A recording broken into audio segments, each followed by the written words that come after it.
This is Clear Politics. We continue our series on how Nazis were sheltered overseas and the hunt for the minds of the Third Reich. The end of World War II exposed the full cynicism of Western morals and the cold calculation of politicians. To snatch nuclear technology from under Hitler's nose, take it to the USA, and then claim to have saved the world from catastrophe. To steal an exemplary Nazi from prison, who would then use rat lines to smuggle hundreds of executioners out of Europe and save them from the tribunal.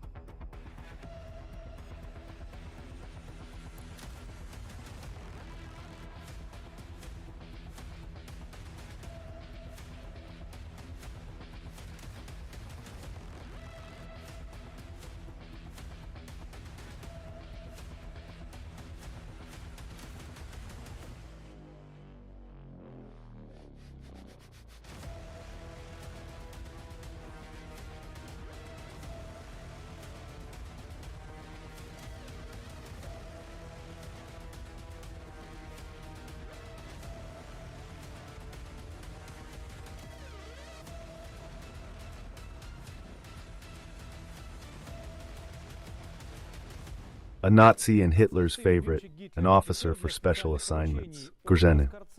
His fate mirrors the post-war tricks. Criminals fled wherever they could. The saboteur became an Irish farmer and founder of underground organizations. He managed to avoid punishment after the war and helped hundreds of fascist accomplices. This story begins with Operation Paperclip, which we discussed in the previous program. In short, the Americans took Nazi criminals to work for them. Scientists, doctors, military personnel, intelligence officers, anything that could benefit the White House. Schnee was initially part of this campaign. During the war, Schnee was considered the most dangerous man in Europe and Hitler's top saboteur. Otto actively participated in the planning and execution of Operation Barbarossa, the Blitzkrieg attack and capture of Soviet territory. He is considered the father of German commandos, elite units operating behind enemy lines.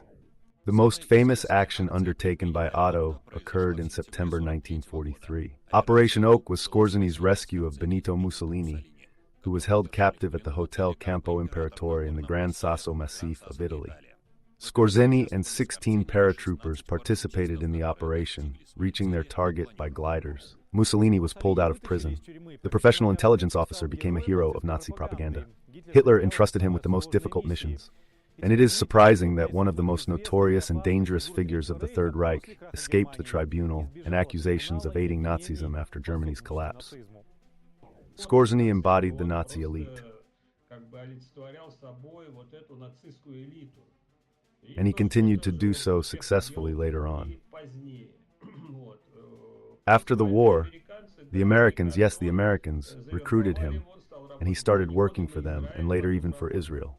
He worked for anyone who paid, but his main task was to preserve the SS force underground, saving as many SS members as possible,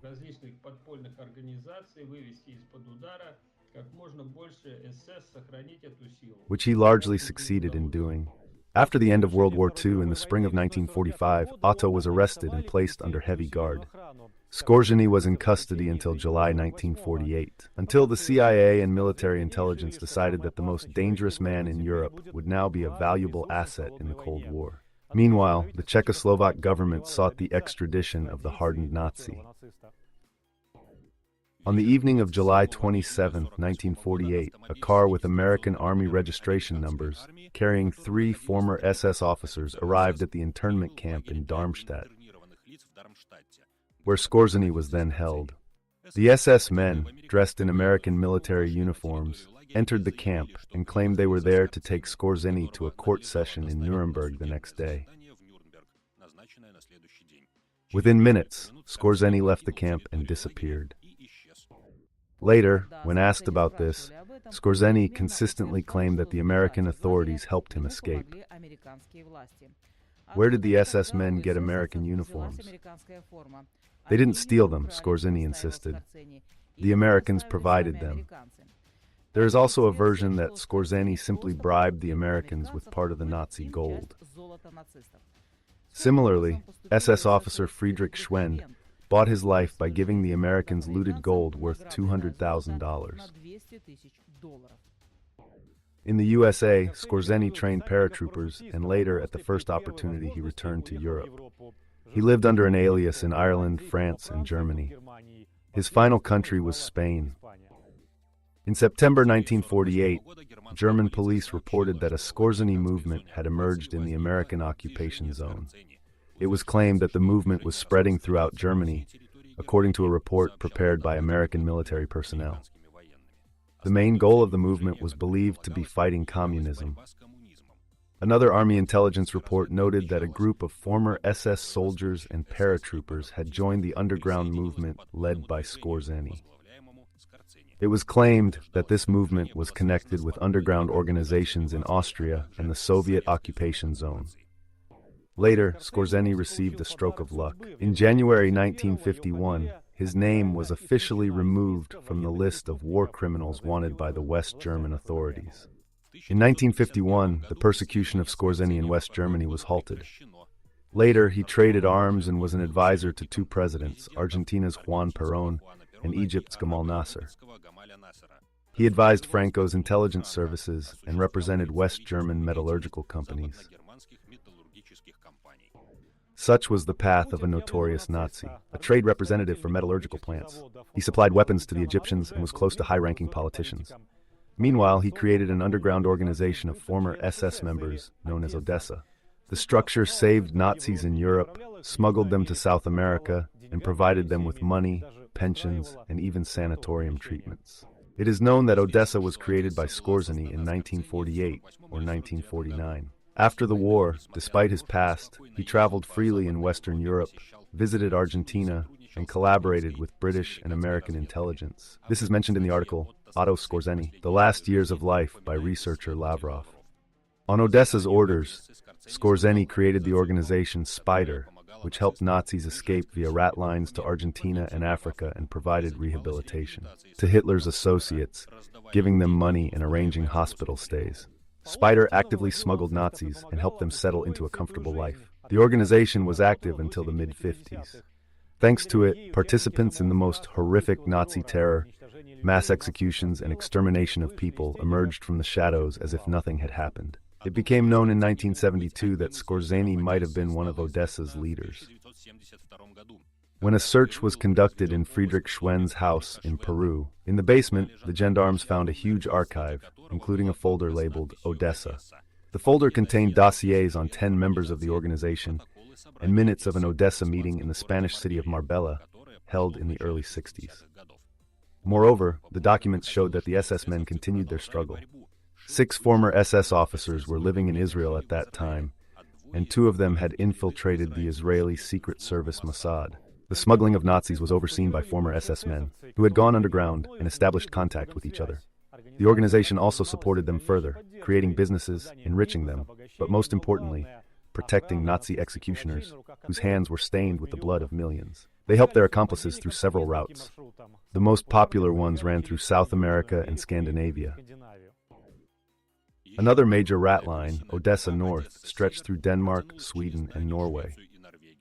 The underground network of SS and werewolf veterans operating there smuggled fugitives by land and sea, where they were picked up by ships heading to Spain and Argentina. According to Danish journalist Henrik Kruger, the route's uninterrupted operation was facilitated by Scandinavian police officers and Argentine diplomats. The first executors on the ground were people trained in werewolf structures at the end of World War II. Skorzeny played an active role in their selection and training, and some werewolf members later became Odessa operatives in Scandinavia.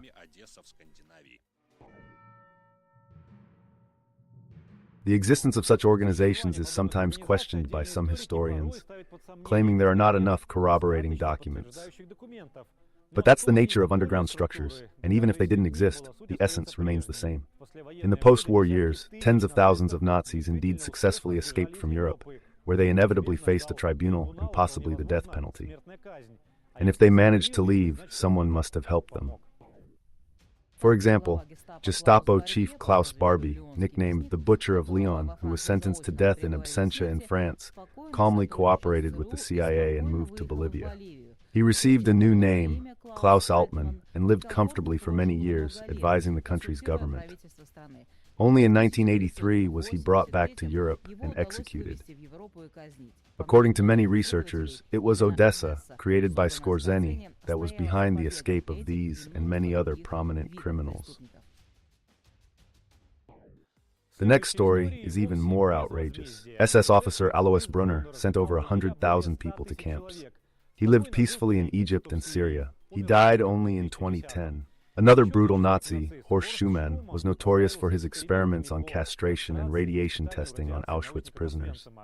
He was eventually extradited to West Germany, but avoided trial. He lived in comfort for another 12 years. And this is Walter Rauff, who invented the gas vans. He calmly ran a canning factory in Chile. He died in the 80s, surrounded by his family. Executioner Karl Streibel, who killed 2 million Jews and 50,000 Roma during Operation Reinhard, never left. He lived in West Germany and died without ever being held accountable. Once, however, he was tried in 1974, but was acquitted. This list is enormous, and it includes all sorts of thugs. Dr. Death Mengele, who dissected infants alive, cut off prisoners' genitals without anesthesia, and sterilized women with X-rays, lived a peaceful and even happy life, never repented, and drowned while swimming in the sea in 1979.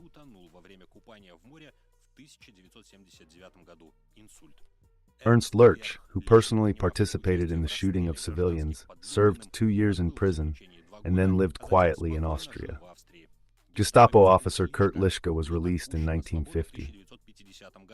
He didn't even think of changing his name or address and lived peacefully in his hometown, although he was brought to trial again in 1977. After serving 7 years, he was released again. Such a large-scale emigration of Nazi collaborators would have been impossible without the tacit approval of Washington. As the Cold War intensified, the U.S. actively recruited war criminals to work against the USSR. Justice did not catch up with Skorzeny. He died a natural death. At his funeral in 1974, his comrades shouted "Sieg Heil" and raised their hands to the sky. Officially, it is believed that this marked the end of the Spider organization. But did Nazism end there? Unfortunately, no. The ALOS mission began for the Americans in Paris, liberated from the Germans. Washington's special agents needed to identify scientists who had participated in the uranium project. In 1943, American scientists were convinced that the Wehrmacht would attack Boston, Chicago, New York, and San Francisco with nuclear weapons. Numerous Geiger counters were secretly placed in these cities to measure radiation. Scientists were thinking about how to organize a preemptive strike. Based on intelligence, the mission members determined that the German uranium project was concentrated south of Stuttgart, in the town of Ehingen. Upon learning this, Washington sounded the alarm. According to the agreement, this territory was supposed to go to the French. The decision was made quickly. A U.S. mechanized regiment, violating the demarcation lines, moved to Ehingen, entering the town a day before the French army. The operation was called Deception. Washington's forces arrested the project participants, including the famous scientist Otto Hahn. They confiscated all materials and dismantled the atomic reactor. When the French arrived, they scratched their heads in surprise but remained silent.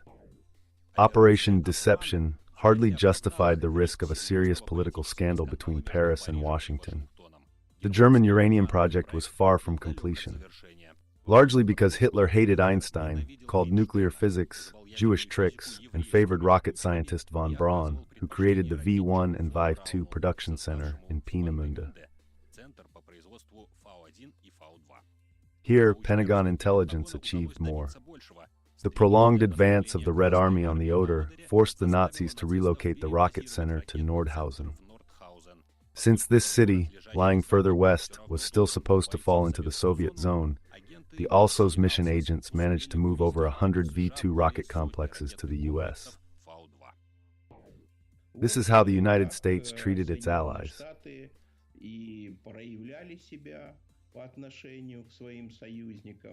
They were already preparing to carry out the Manhattan Project, creating the atomic bomb and using it on Hiroshima and Nagasaki in Japan as a deterrent against the Soviet Union.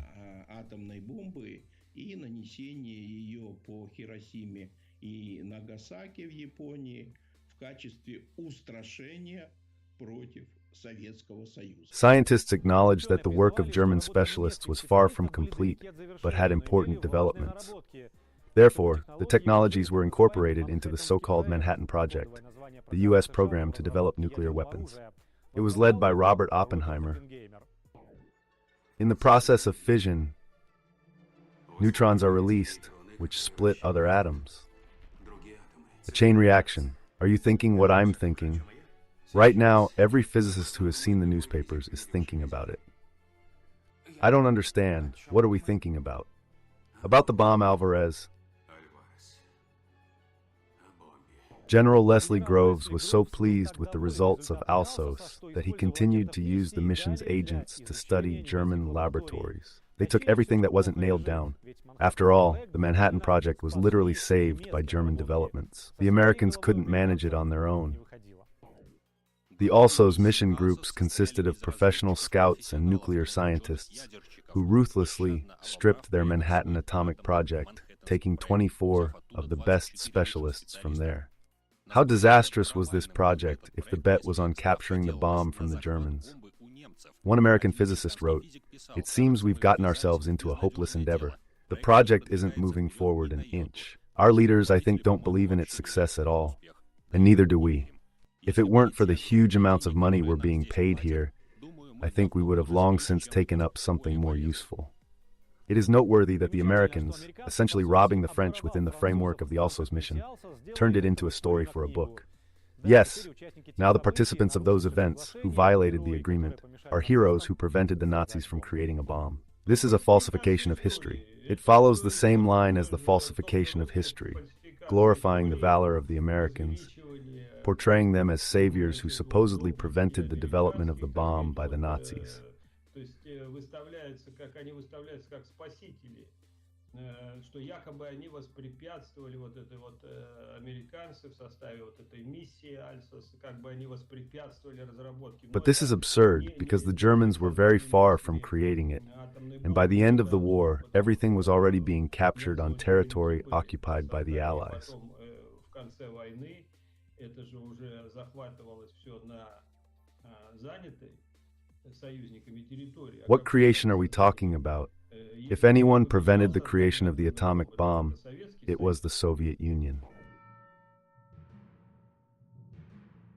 This concludes our story about the most extensive Nazi activities after the war. Unfortunately, we can't put a full stop on this topic, only an ellipsis. You can see for yourself that Nazism proved resilient. And even today, 80 years after the liberation of Belarus, this brown gene is increasingly manifesting in European politicians and their overseas colleagues. Why, I hope, is now clear. Goodbye.